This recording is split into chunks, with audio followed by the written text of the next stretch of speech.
안녕하십니까? 세계 성도 여러분. 성경 말씀 올바른 해설입니다.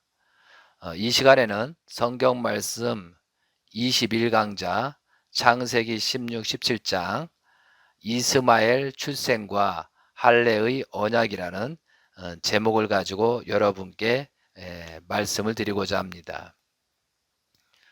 먼저 창세기 16장 본문 내용을 봉독한 다음에 구절마다 해설을 하도록 하겠습니다. 창세기 16장 성경 말씀을 펴주시면 감사하겠습니다. 창세기 16장 1절입니다. 아브라함이 아내 사레는 출산하지 못하였고 그에게 한 여종이 있으니 애굽 사람이요 이름은 하갈이라.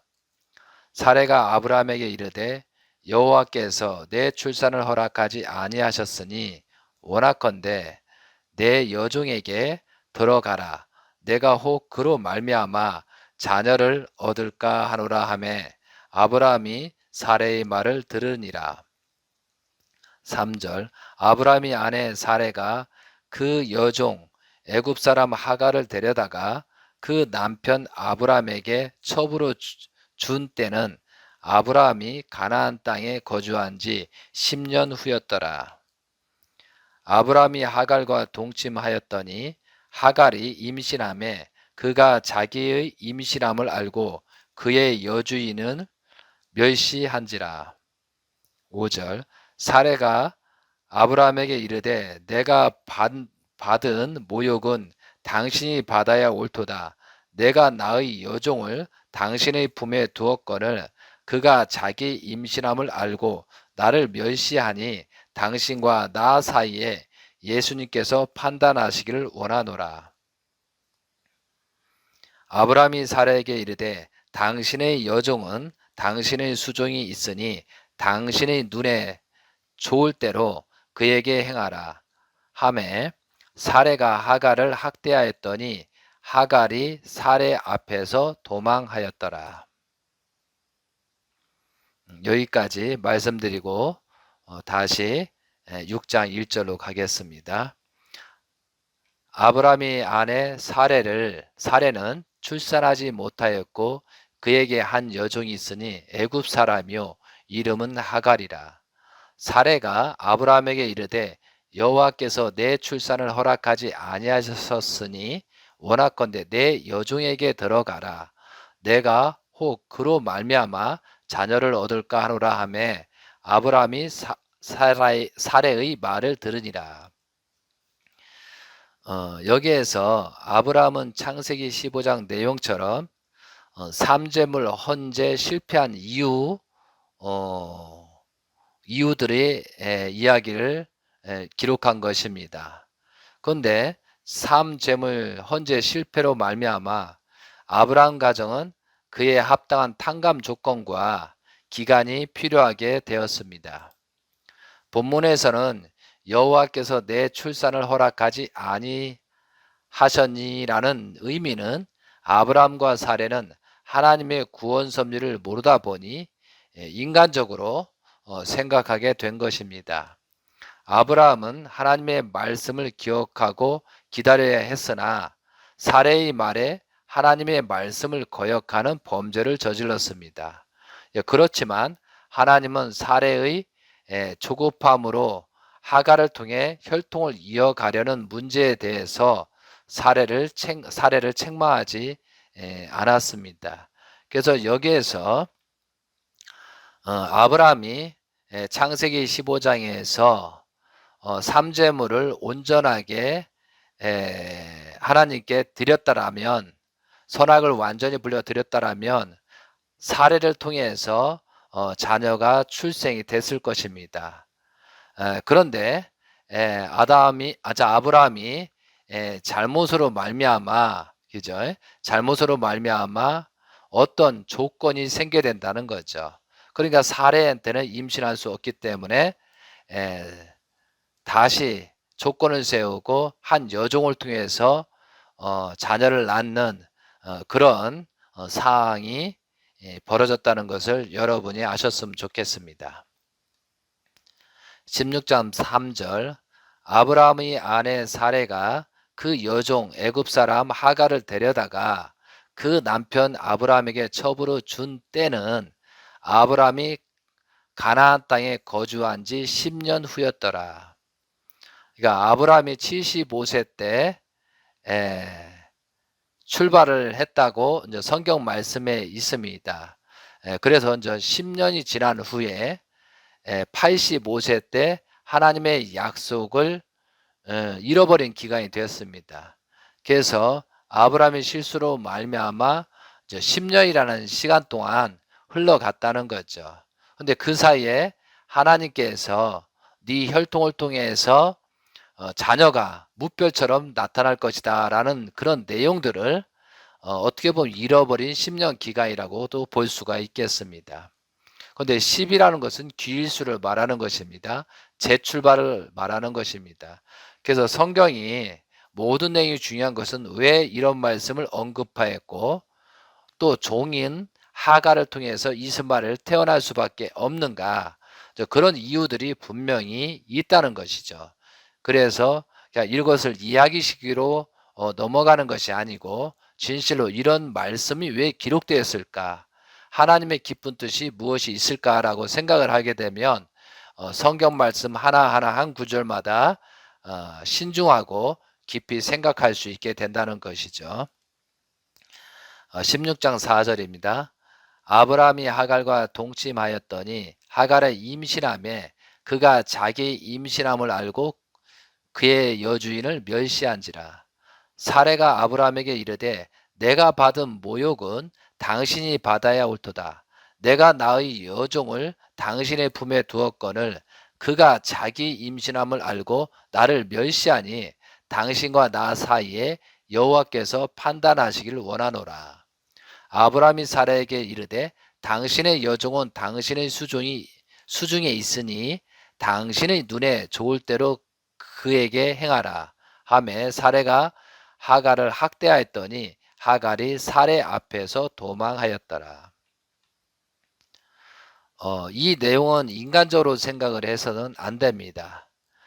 여기서 중요한 내용은 사레를 대신하여 하갈은 애굽의 종이 입장이지만 아브라함의 자녀를 낳을 수 있는 축복을 받았기 때문에 주인 사레를 더욱 존중하고 감사하는 마음으로 행동해야 했습니다.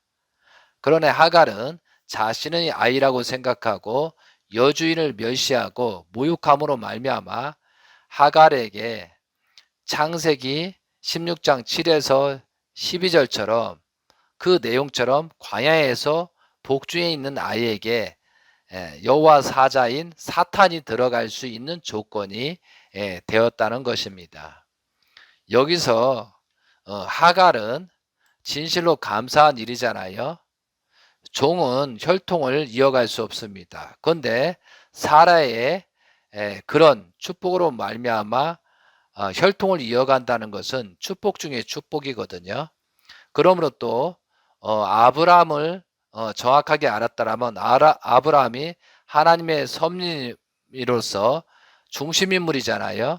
그러면 절대적으로 그런 기준을 세워가고 임신하였을 때 기쁨과 영광을 모든 것을 사례 또한 아브라함에게 전달하고 내가 낳지만 당신의 자식입니다 라는 그런 마음으로 오히려 감사해야 되는데 오히려 자기가 임신하고 나서 학대했다는 것, 어떻게 보면 사례를 모욕했다는 것은 하나님의 혈통인 자녀를 낳지 않고 나의 자녀를 낳겠다라고 했던 거죠. 그런데 하갈이라는 여인은 이방 애굽인이고 이방신이거든요. 이방을 숭배하던 혈통입니다. 그것은 뭐냐면 하나님의 혈통의 자녀로 낳겠다는 것이 아니고 이방의 풍습을 다 이방의 신을 모시는 자녀로 낳겠다라는 그런 내용이 된다는 거죠.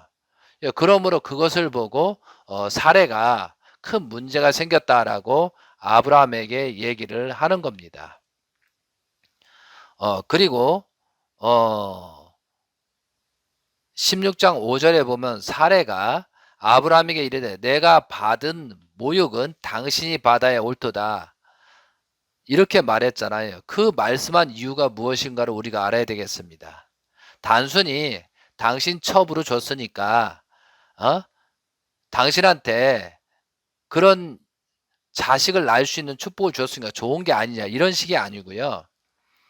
사례가 아브라함에게 이르되 내가 받은 모욕은 당신이 받아야 옳도다. 이런 것은 앞에 창세기 15장에서 삶 재물을 온전하게 하나님 뜻맞게 바쳤다면 이런 사건, 여종을 얻는 하가를 동침시키는 그런 일이 생기지 않았다는 거죠. 근데 당시 잘못으로 말미암아 내가 이렇게 할 수밖에 없었는데 왜 내가 수모까지 당해야 되느냐, 이런 의미가 담겨져 있다는 사실을 여러분이 아셨으면 좋겠습니다. 그래서 사례는 이중으로 굉장히 괴로움을 겪었다는 거죠. 진실로 아브라함이 완성이 된 상태에서 조건물을 잘 예물을 올렸다면 본인이 난다는 사실을 알고 있었다는 것. 근데 그렇게 되지 못했다는 거죠. 그것을 아브라함에게 말하고 있는 내용이라는 거죠. 아마 세상적으로 보면은 아마 엄청난 막말을 했을 거라고 보고 있습니다. 근데 사례라는 여인은 그만큼 하나님의 유일신, 하나님을 섬기는 그런 여자였기 때문에 이 정도로 넘어갈 수 있었다라고 볼 수가 있습니다.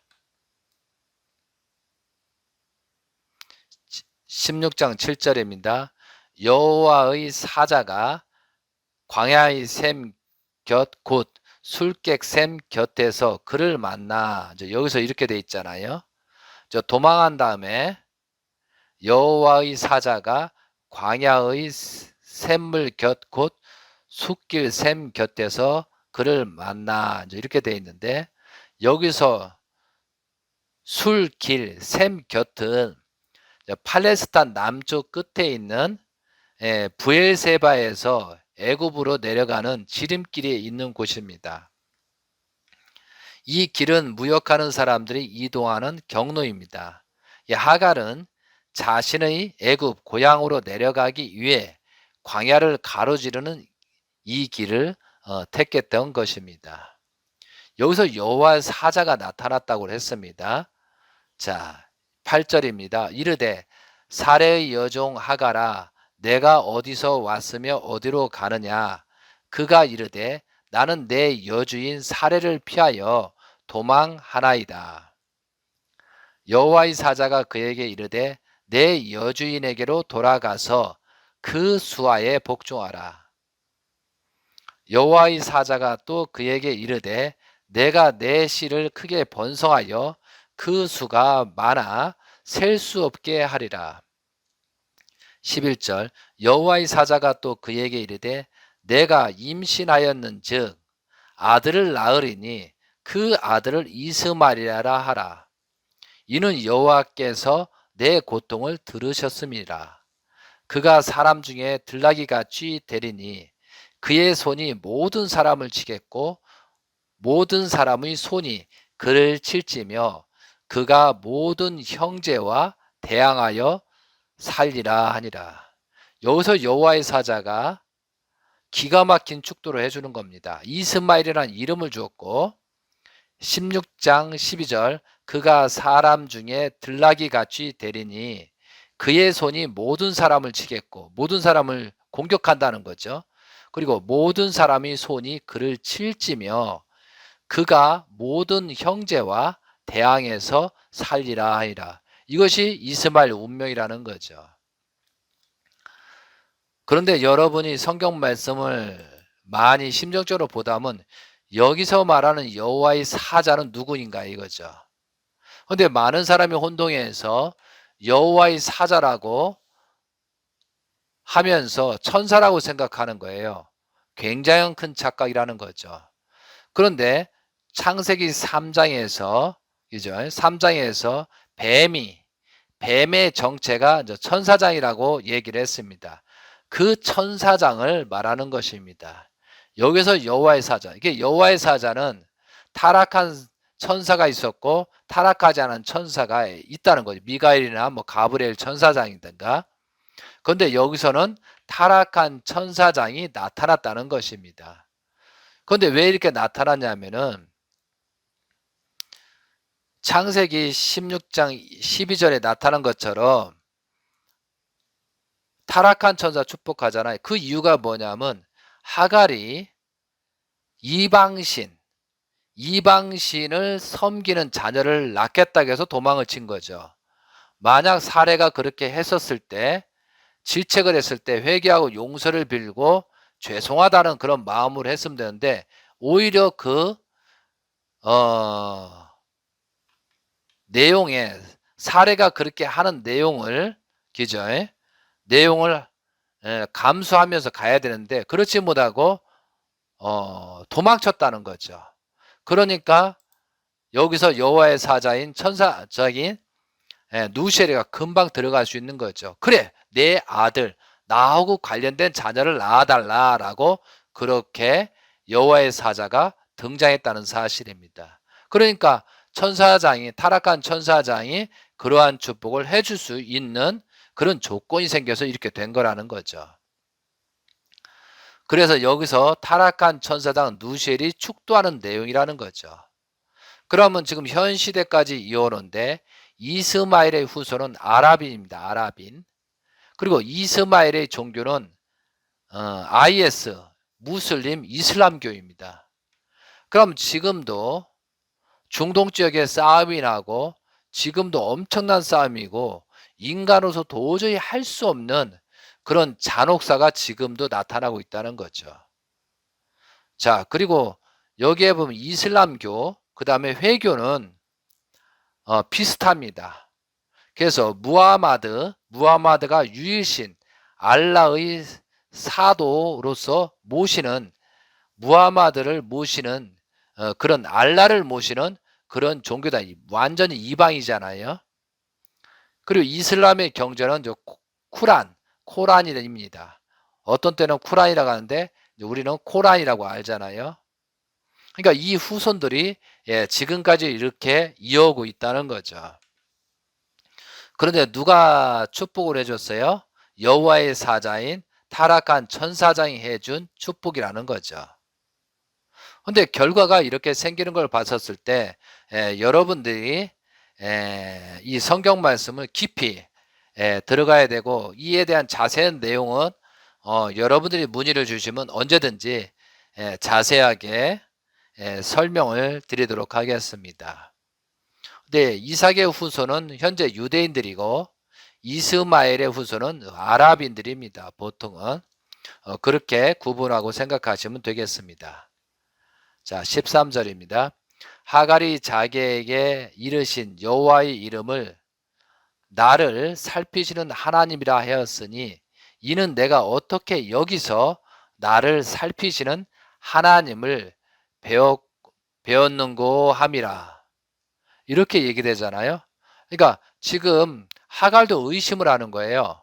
어떻게 자기가 잘못해서 했는데 어떻게 하나님이라고 하면서 나타났는지. 하갈이 자기에게 이르신 여호와의 이름을 나를 살피신 하나님이라고 하였으니 이는 내가 어떻게 여기서 나를 살피시는 하나님을 배웠는고 함이라. 의심을 했다는 거죠. 이해되시겠습니까? 근데 지금 하갈은 종의 입장이거든요. 그러면 천사들은 종의 입장이라는 거죠. 근데 아담과 하가 타락으로 말미암아 종의 입장이 떨어져 있습니다. 그러니까 여기서도 아브라함도 종이라고 그랬잖아요. 그러면 온전한 위치가 아니라는 거죠. 하나님의 아들, 딸 자리가 아니고 종의 위치였다는 거죠. 그럼 여기서도 하갈이 그런 몽시를 받은 거잖아요. 그럼 여러분이 여기서 짚을 것은 뭐냐면요. 하갈이란 기준, 종의 입장인 하갈이 천사를 구분할 수 있는 능력이 없었고요. 하나님을 구분할 수 있는 능력이 없었습니다. 그리고 많은 창세기에서 보면 어떤 때는 여호와의 사자, 어떤 때는 뭐 하나님이, 어떤 때는 여호수아 이렇게 막 여러 가지 정신없이 이렇게 역사하잖아요. 아브라함도 마찬 하나님이 역사하셨다. 어떤 때는 천사가 역사했다. 많은 성경 말씀이 그렇게 됐다는 거죠. 근데 예수님이 오기 전까지 이때는 전부 다 종의 입장이라는 위치라는 거예요. 사람의 모든 인성이. 그렇기 때문에 하늘에서 영적으로 나타나는 것이 이게 종인지 또한 천사장인지 또 하나님의 사자인지 정말 하나님의 음성인지 이 구분할 수 있는 방법이 없었다는 거죠. 왜? 인성이라든가 모든 선악이라든가 선과 악의 분별력이 없었기 때문에 이걸 분별을 하지 못한다는 거죠. 제가 이제 이런 말씀을 드리는 이유가 굉장히 중요해서 지금도 우리가 많은 사람들이 뭐 몽시를 받았다, 뭐 계시를 받았다, 꿈을 받았다. 이럴 때 굉장히 조심해야 된다는 거지. 이 꿈이 어디서부터 왔는가? 정말 하나님을 통해서 예수님을 통해서 뭐 다른 사람을 통해서 왔느냐? 아니면 사탄으로부터 천사장으로부터 왔느냐? 아니면 천사장 중에도 선한 천사, 뭐 가브리엘, 미가엘이라는 그런 천사도 있잖아요. 그러니까 타락하지 않은 천사한테 몽시를 받는 거냐? 아니면 사탄에 붙은 누시엘의 혈통에서 그 천사들 졸개들한테 받는 것이냐? 이걸 구분할 수 있는 능력이 있어야 된다는 거죠. 그래서 영적인 사람이라든가 뭐 꿈을 잘 꾸는 사람이 굉장히 문제가 많을 때가 많다는 거죠. 이 꿈이 전부가 이게 맞다고 생각하기 때문에. 그런데 그 사람의 가치 기준, 그 사람의 인격 수준, 그 사람의 선악의 분립 능력에 따라서 그 몽시라든가 그런 내용을 봤기 때문에 이걸 잘 분석할 줄 알아야 된다는 거죠. 이것은 굉장히 제가 강조하는 것입니다. 제가 이제 이런 활동을 하면서 많은 영적인 사람도 상대하고 보면은 또 꿈을 꾸는 사람 많이 상대하고 보면 그런 문제가 있기 때문에 말씀을 드리는 것입니다. 16장 14절입니다. 이러므로 그 샘을 부엘라헤라고 이라 불렀으며 그것을 가데스와 바레 사이에 있더라. 15절 하갈이 아브라함의 아들 낳음에 아브라함이 하갈이 낳은 그 아들을 이름하여 이스마엘이라 하였더라. 하갈이 아브라함에게 이스마엘을 낳을 때 아브라함이 86세였더라. 이렇게 이제 나이를 꼭 짚잖아요. 그냥 짚는 게 아니고 어떤 섭리적인 의미가 있기 때문에 그 시대와 그 때를 가르쳐 주기 위해서 이렇게 나이를 언급하고 있습니다. 자, 여기서 이스마엘이 태어나서 약 13에서 14년 동안 성장하게 됩니다. 그 과정에서 아브라함이 진영에서 사레와 하갈이 함께 거주하였습니다. 그 과정에서 쉽지 않은 시간이 흘렀을 것으로 예상합니다. 더군다나 저 하갈은 여호와의 사자인 누시엘 천사장한테 그런 몽시를 받았기 때문에 철저하게 우상숭배, 하나님을 모시는 것이 아니고 우상숭배 생활을 하고 있었다는 거죠. 그럼 거기에는 많은 갈등이 있었을 것입니다. 이삭은 약속의 자녀이고 이스마엘은 육체의 자녀이다라고 이제 우리는 말하고 있습니다. 이에 관련 성구는 사도 바울의 이제 설교 내용 중에 여러분이 한번 펴주세요. 갈라디아서 4장입니다. 갈라디아 4장 21에 31절 내용을 보면 여기서 하갈과 사라에 대한 자녀에 대한 언급이 있습니다. 자, 같이 봉독하도록 하겠습니다. 4장 21절부터 하겠습니다. 내가 말하라 율법 아래 있고자 하는 자들아 율법을 들지 못하였느냐. 기록된 바 아브라함에게 두 아들이 있으니 하나는 여종에게서 하나는 자유 있는 여자에게서 낳았다 하였으며 여종에게서는 육체를 따라 낳고 자유 있는 여자에게는 약속으로 말미암나니라. 이것은 비유니 이 여자들은 두 언약이라 하나는 신의 산으로부터 종을 낳은 자니 곧 하갈이라. 이 하갈은 아라비아에서 있는 신의 산으로서 지금 있는 예루살렘과 같은 곳이니 그가 자녀들과 더불어 종노릇하고 오직 위에 있는 예루살렘은 자유자니 곧 우리 어머니라. 기록된 바 잉태하지 못한 자여 즐거워하라. 산고를 모르는 자여 소리질러 외치라. 이는 홀로 사는 자의 자녀가 남편 있는 자의 자녀보다 많음이라 하였으니 형제들아 너희는 이삭과 같이 약속의 자녀라. 그러나 그때 육체를 따라 난 자가 성령을 따라 난 자를 박해한 것 같이 이제도 그러하도다. 그러나 성경이 무엇을 말하느냐? 여종과 그 아들을 내쫓으라. 여종의 아들이 자유 있는 여자의 아들과 더불어 유업을 얻지 못하리라 하였느니라. 그런즉 형제들아 우리는 여종의 자녀가 아니요 자유 있는 여자의 자녀니라. 5장 1절 그리스도께서 우리는 자유롭게 하려고 자유를 주셨으니 그러므로 굳건하게 서게 다시는 종의 멍에를 매지 말라라고 사도 바울이 설교 얘기입니다. 그 당시에 예수님을 믿는 따르는 사람과 예수님을 믿은 율법인들을 구분해서 말하는 것이다 이거죠. 그렇게 여기에서 하갈이라는 인물과 사라라는 인물의 자녀들 놓고 이렇게 사도 바울이 설교한 내용이 있습니다. 자, 이제 17장으로 가겠습니다. 17장 1절입니다. 아브라함이 99세 때 여호와께서 아브라함에게 나타나서 그에게 이르시되 나는 전능한 하나님이라 너는 내 앞에서 행하여 완전하라. 그러니까 아브라함은 여기서 75세부터 복기섬이 중심인물로 출발하였으나 삼재물 실수로 말미암아 수리적인 탕감 조건을 24년이 지난 후에 99세가 되어 아브라함은 하나님을 통해서 구원 섭리를 다시 시작하시게 되었습니다. 그래서 이때 아브라함이 99세 때 하나님이 등장하게 된 것입니다.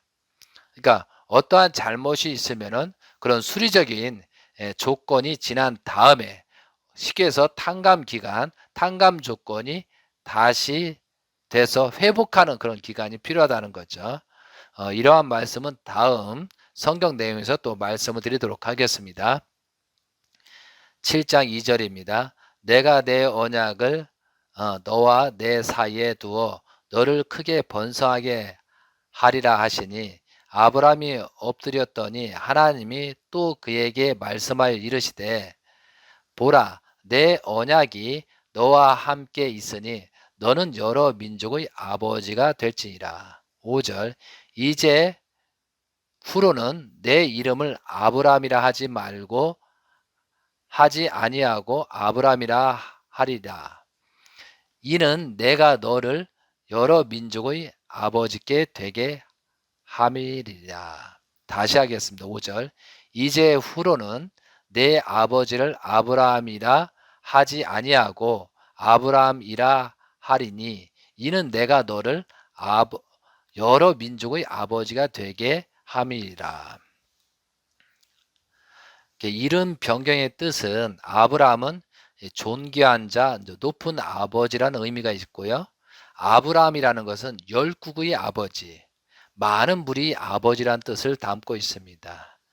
여기서 하나님께서 아브라함의 이름을 75세에서 24년을 지난 후에 99세 때 이름을 아브라함으로 변경해 주었습니다. 이름을 변경했다는 것을 다시 태어남, 새로 거듭남을 의미합니다. 여기서 우리가 교훈 말씀은 여기서 동시성으로 볼 때 중심 인물들은 24세를 넘고 25세 때부터 하나님이 섭리하실 수 있는 때가 나이가 된다는 사실을 알게 됩니다. 6절부터 12절입니다. 내가 너로 심히 번성하게 하리니 내가 내게서 민족들이 내게 나게 하며 왕들이 내게로부터 나오리라. 내가 내 언약을 나와 너 및 내 대대 손손 사이에 세워서 영원한 언약을 삼고 너와 내 후손의 하나님이 되리라. 내가 너와 내 후손에게 내가 거류하는 이 땅 곧 가나안 온 땅을 주어 영원한 기업이 되게 하고 나는 그들이 하나님이 되리라. 9절 하나님이 또 아브라함에게 이르시되 그런즉 너는 내 언약을 지키고 내 후손도 대대로 지키라. 너희 중 남자는 다 할례를 받으라. 이것이 나와 너희 후손 사이에 지킬 내 언약이니라. 너희는 포피를 베어라. 이것이 나와 너희 사람 사이의 언약을 표징이니라. 너희 대대로 모든 남자는 집에서 난 자나 또는 너희 자손이 아니라 이방 사람에게서 돈으로 산 자를 막론하고 난 지 8일 만에 할례를 받을 것이라. 하나님은 할례 의식을 통해서 아브라함과 아브라함의 후손뿐만이 아니라 아브라함에게 속한 모든 사람들이 다 할례를 받도록 하신 것입니다. 돈을 주고 사온 노예도 아브라함의 집에 거주하던 이방인들도 모두 하나님의 언약 백성이 되는 길이 열렸다는 것입니다. 할례의 조건으로 영원한 언약을 삼으셨습니다. 이와 같이 하나님의 궁극적인 구원 섭리의 목적은 어떠한 사람이나 민족이나 나라를 선택하시고 그 중심을 통하여 승리적인 조건으로 세계의 모든 인류를 구원하시는 것이 최종 목표라는 사실을 우리는 알아야 되겠습니다. 이 말씀을 통해서 성경 말씀의 진리는 소수의 기독교인들만 누리는 차원의 말씀이 아닙니다. 할례의 언약으로 누구든지 선민으로 돌아오는 통로를 열게 하신 것과 같이 오늘날 하나님의 복음의 은혜가 교회를 통해서 열려지고 하나님의 백성들이 편견 없이 들어올 수 있도록 그 문턱을 낮출 수 있어야 할 것입니다. 그래서 자기만 우월하다, 나의 교회만 우월하다, 내 종파만 우월하다 이렇게 하는 모습은 오히려 이단시 되고 나중에 수십 년이 지나면 배척당하고 이단의 역할이 된다는 거죠. 하나님의 목적은 종교를 세우고 많은 종교가 있는 이유 중에 하나도 모든 만민을 살리기 위한 그런 도구로 쓰시기 위해서 교회들이 생겼다라는 것이죠. 거기에 임한 사람들은 더욱더 겸손하고 많은 사람을 회개시키고 구원할 수 있는 그런 입장으로서 삶을 살고 그런 신앙을 해야 되겠습니다. 7장 13절입니다. 너희 집에서 난 자든지 너희 돈으로 산 자든지 할례를 받아야 하리니 이에 내 언약이 너희 살에 있어 영원한 언약이 되려니와 할례를 받지 아니한 남자 곧 그 표피를 베지 아니한 자는 백성 중에서 끊어지리니 그가 내 언약을 배반하였음이라. 15절입니다. 하나님이 또 아브라함에게 이르시되 내 아내 사레는 이름을 사레라 하지 말고 사라라 하라. 아내까지도 이름을 바꿔줍니다. 여기서 사레는 여주인, 나의 공주라는 의미가 있고 사라는 여러 민족의 어머니, 황후라는 것이 그러니까 왕의 왕비, 중전을 말하는 것 같죠. 황후라는 뜻입니다. 16절부터 19절까지 봉독하겠습니다.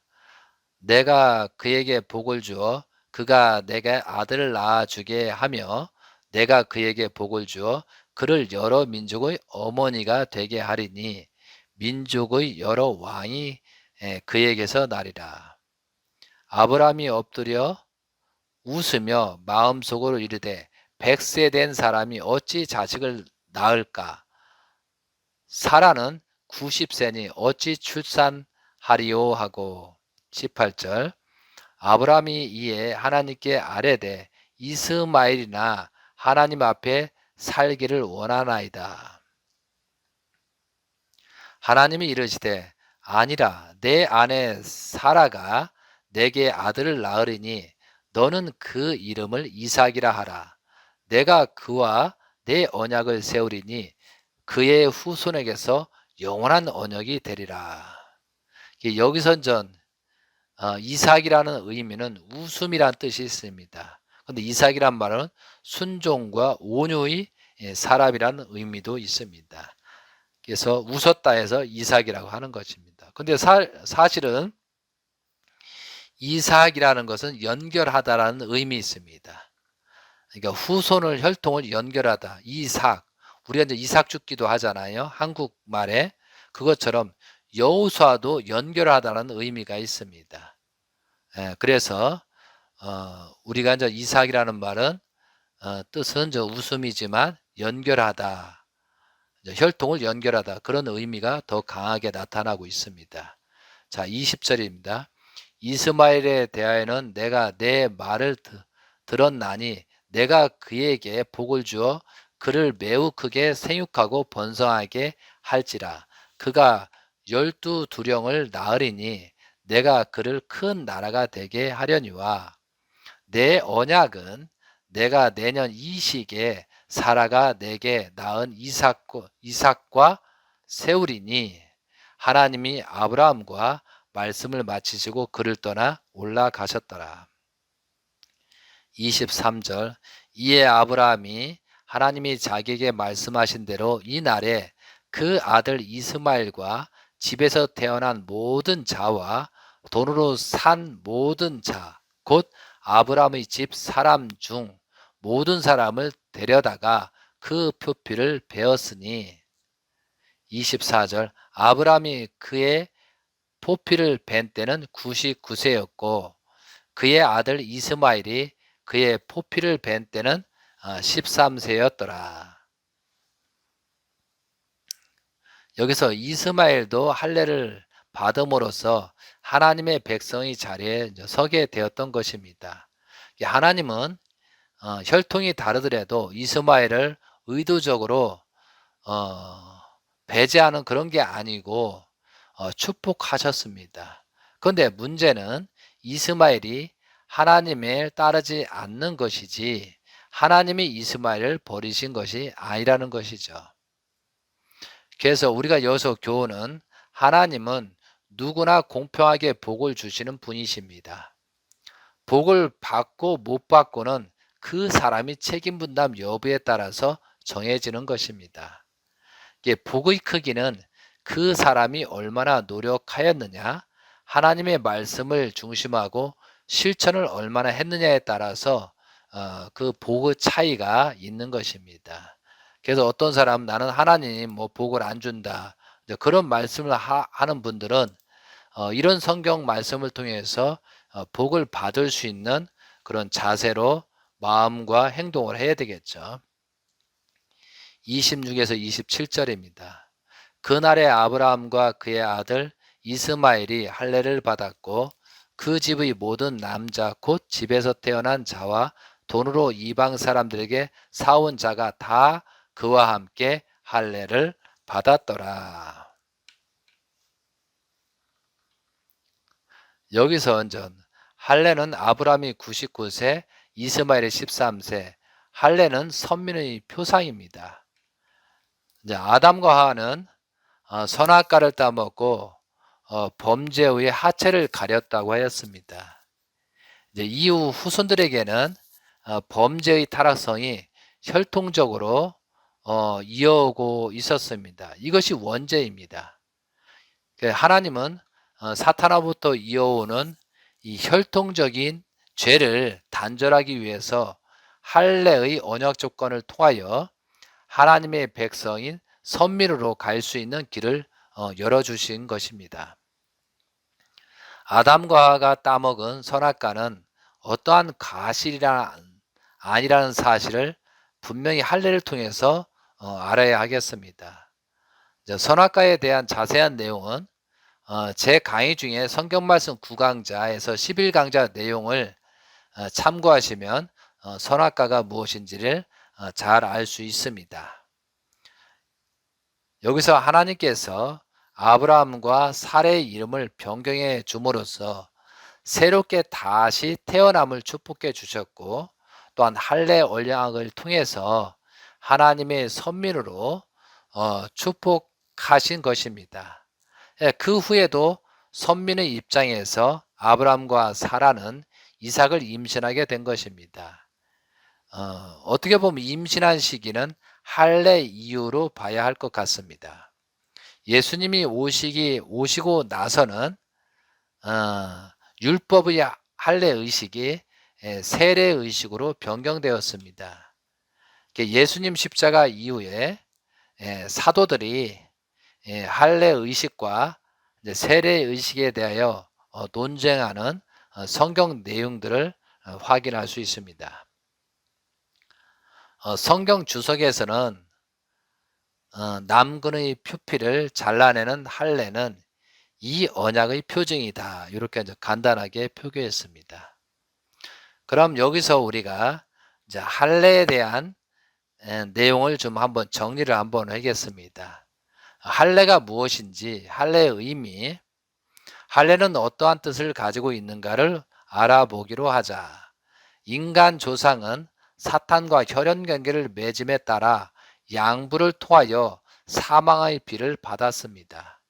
그러므로 타락된 인간이 하나님의 자녀를 복귀하기 위하여는 그 탕감 조건으로 양부를 쳐서 피를 내므로써 그 사망의 비를 뽑았다는 표시의 조건으로 할례를 하게 되었던 것입니다. 그러므로 이 할례의 근본 의미는, 자, 여러분도 알고 계셨습니다. 할례의 근본 의미는 첫째는 사망의 피를 뽑는 표요. 사망의 피를 뽑는 표요. 둘째는 남자의 주관성을 다시 회복하고 찾는 것이요. 셋째로는 본성의 자녀의 입장을 다시 찾는 약속의 표인 것입니다. 첫 번째는 뭐예요? 사망의 피, 사탄으로부터 피를 뽑는 것이고, 둘째는 남자의 주관성을 다시 회복하는 것이고, 셋째로는 본성의 자녀의 입장으로 다시 찾는 약속의 표인 것입니다. 그리고 할례의 종류에는 마음의 할례, 육신의 할례, 그 다음에 만물 할례, 세 가지로 나눌 수가 있습니다.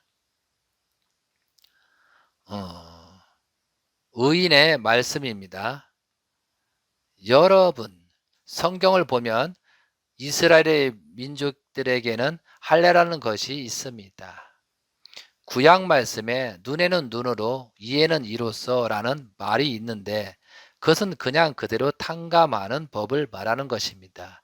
이렇게 볼 때 어찌하여 하체에서 피를 빼야 되느냐 하는 문제가 되는 것입니다. 그 하체의 피를 뺐다는 조건으로 말미암아 하나님이 선미되는 것입니다.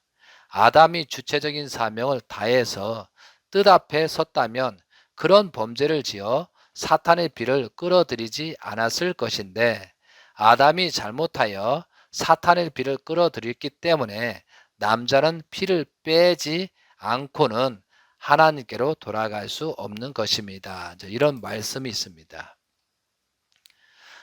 아브라함의 할례에 대해서는 좀 전에 말씀드린 창세기 17장 9절부터 14절 내용입니다. 그러면 모세에서도 할례가 있습니다. 모세 때도 모세의 아들을 할례하는 내용이 있습니다. 이 내용은 출애굽기 4장 24에서 26절입니다. 제가 한번 봉독을 하겠습니다. 출애굽기 4장 24, 26절. 모세가 길을 가다가 숙소에 있을 때 여호와께서 그를 만나사 그를 죽이려 하신지라. 시포라가 돌칼을 가져다가 그의 아들이 부피를 베어 그의 발에 갖다 대며 이르되 당신은 참으로 내게 피 남편이라 하니 여호와께서 그를 낳아 주시니라. 그때 시포라가 피 남편이라 함은 할례 때문이었다라고 되어 있습니다. 그 다음에 레위기 19장 23절. 너희가 그 땅에 들어가 각종 과목을 심거든 그 열매는 아직 할례 받지 못한 것으로 여기되 곧 3년 동안 너희는 그것을 할례 받지 못한 것으로 여겨 먹지 말 것이다. 3년 동안 먹지 못하게 만물 할례도 있었다는 거죠. 자, 신명기 10장 16절에 보면 그러므로 너희는 마음의 할례를 행하고 다시는 목을 곧게 하지 말라. 이제 마음의 할례를 하라는 내용이 나옵니다. 그리고 이제 여호수아가 할례한 내용인데 여호수아 5장 2절에서 9절 내용 보면은 백성들이 40년 동안 광야 생활하면서 할례를 못했습니다. 여리고성을 점령하기 직전에 하나님께서 여호수아를 통해서 할례하는 의식이 나옵니다. 이것이 여호수아 5장 2절부터 9절입니다. 여러분이 나중에 봉독하셨으면 좋겠습니다. 자, 그리고 세례 요한이 태어나서 8일째 할례를 했다는 기록이 있습니다. 이것이 누가복음 1장 59절에 8일 되매 아이를 할례하더라 이런 내용이 나옵니다. 또한 예수님도 태어나서 8일째 할례를 했다고 나옵니다. 이것은 누가복음 2장 21절에 할례할 8일이 되매 그 이름은 예수라 하니 곧 잉태하기 전에 천사가 일컬음 받아라 라고 되어 있습니다. 그리고 이제 우리가 할례도 육적인 할례가 있고 마음인데 마음의 할례가 중요하다라는 것은 에레미야서 4장 4절에 유다인과 예루살렘 주민들아 너희는 스스로 할례를 행하여 너희 마음 가죽을 베고 나 여호와께 속하라. 그리하지 아니하면 너희 악행으로 말미암아 나의 분노가 불같이 일어나 사르리니 그것을 끌 자가 없으리라. 마음의 할례를 해야 된다라고 되어 있습니다. 좀 전에 그 할례의 논쟁이 있습니다. 그 예수님 전까지는 할례를 표피를 베는 할례를 했지만 그 이후에는 할례를 세례 의식으로 바뀌었습니다. 이제 그런 논쟁들이 있습니다. 이것은 여러분 한번 펴주시기 바랍니다. 사도행정 15장 1절부터 9절 내용입니다. 사도행정 1절부터 15장 1절부터 9절 내용입니다. 어떤 사람들이 유대로부터 내려와서 형제들을 가르치니 너희가 모세의 법대로 할례를 받지 아니하면 능히 구원을 받지 못하리라 하니 바울 및 바나바와 그들 사이에 적지 아니한 다툼과 변론이 일어난지라. 형제들이 이 문제에 대하여 바울과 바나바와 및 그 중의 몇 사람을 예루살렘에 있는 사도와 장로들에게 보내기로 작정하니라. 그들이 교회의 전송을 받고 베니게와 사마리아로 다니며 이방인들이 죽게 돌아온 이를 말하며 형제들 다 크게 기쁘게 하더라. 예루살렘에 이르러 교회와 사도와 장로들에게 영접을 받고 하나님이 자기들과 함께 계셔 행하신 모든 일을 말하며 바리새파 중에 어떤 믿음 사람들이 일어나 말하되 이방인에게 할례를 행하고 모세 율법을 지키라 명하는 것이 마땅하다 하니라.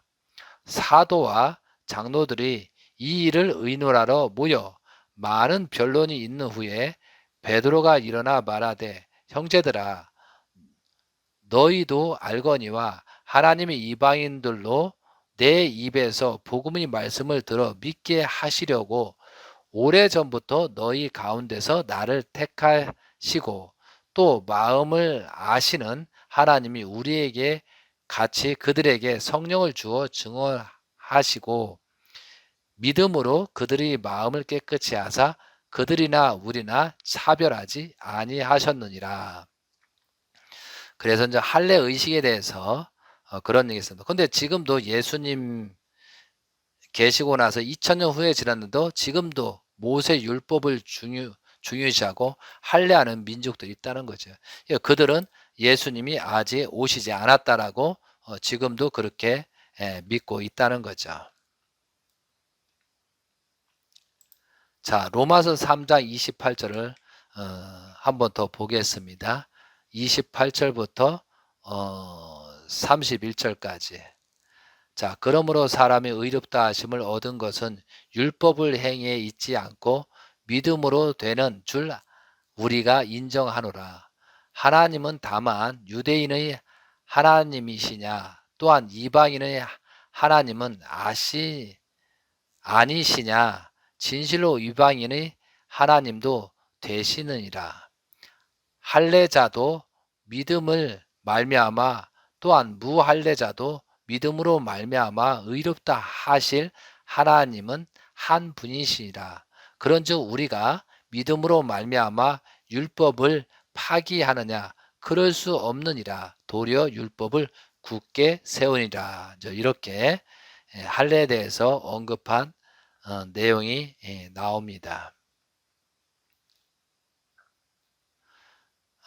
그래서 또 갈라디아서 5장 2절에서 6절까지 이 내용을 마지막으로 좀 봉독을 해보겠습니다. 보라, 나 바울은 너에게 말하노니 너희가 만일 할례를 받으면 그리스도께서 너희에게 아무 유익이 없으리라. 내가 할례를 받는 각 사람에게 다시 증언하노니 그는 율법 전체를 행할 의무를 가진 자라. 율법 안에서 의롭다 함을 얻으려 하는 너희는 그리스도에게서 끊어지고 은혜에서 떨어진 자로다. 우리가 성령으로 믿음을 따라 의의 소망을 기다리노니 그리스도 예수 안에서는 할례나 무할례나 효력이 없으되 사랑으로서 역사하는 믿음뿐이라. 이렇게 이제 할례에 대한 언급이 있었습니다. 사랑하는 성도 여러분, 오늘 그 하갈이 이스마엘을 낳은 그런 내용을 말씀을 드렸고요. 또 할례에 대한 말씀을 드렸고, 또한 어떠한 복귀 섭리에 의해서 시간이 지난 다음에 아브라함을 아브라함으로 사례를 사라라고 하면서 축복으로서 재출발 섭리를 하셨습니다. 그것이 모든 정리가 되고 100세에 이삭을 낳는 참된 혈통을 낳는 그런 복귀적인 섭리가 있었습니다. 우리가 이제 할례라는 것을 정확하게 우리가 이해를 하시고 또한 우리가 앞으로 지금 어떻게 신앙생활을 할 것이냐, 세상과 어떻게 타락한 세와 분립하면서 온전한 할례한 모습대로 살아갈 것이냐, 분명히 선과 악을 분립할 줄 알아야 됩니다. 그래서 왜 성경 말씀을 우리가 짚고 신중히 해야 되냐면 어떤 사람이 어떤 생각을 하고 결론을 냅니다. 그런데 그 생각을 하는 자체가 이 생각이 어디서 왔느냐라고 우리는 진단해야 된다는 거죠. 내가 어떠한 행동을 할 때 악인지 선인지, 또한 내가 생각하고 출발하려는 이 마음이 어디서부터 왔는지, 정말 사탄에서 왔는지, 하늘에서 왔는지, 아니면 내 의지대로 왔는지, 이런 걸 구분할 줄 알아야 된다는 거죠.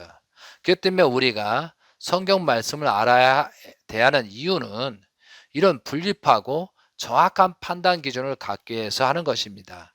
성경 말씀 모든 말씀을 종합해 보고 이렇게 공부하는 이유는 하나님을 중심 삼고 선과 악을 정확하게 분립해서 사탄의 유혹에 빠지지 않기 위해서 성경 공부를 해야 된다는 거죠.